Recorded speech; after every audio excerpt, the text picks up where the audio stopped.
आज जिल्हाधिकारी ऑफिसनं जी 487 गट नंबरमधली जमीन दिलेली आहे ती जिल्हाधिकाऱ्यांना सुद्धा माहीत नाही कुठे दिलेली आहे।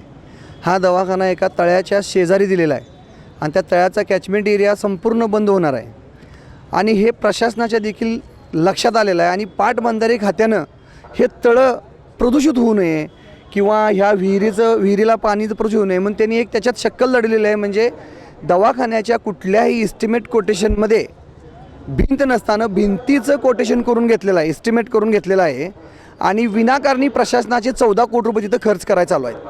हा दवाखाना जर ह्या गट नंबरमधून दुसऱ्या गट नंबरमध्ये गेला तर प्रशासनाचे 14 कोटी रुपयेसुद्धा वाचणार आहेत। ही भिंत तटबंदी बांधण्याची गरज नाही म्हणून आम्ही प्रशासनाला एवढंच सांगू इच्छितो की ढकलाढकलीची उत्तरं न देता तुम्ही प्रत्यक्षरित्या जिल्हाधिकाऱ्यांनी डीननी जाग्यावर येऊन तिथं समक्ष पाहणी करावी व हा गट नंबर हलवून दुसऱ्या गट नंबरमध्ये घ्यावे। प्रशासनाचा फायदा होईल, दवाखाना पिंपळगावला पाहिजेच आहे।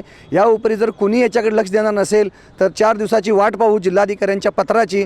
जर नाही आली तर पुढच्या सोमवारी उपोषणाचा इशारा आम्ही देत आहोत।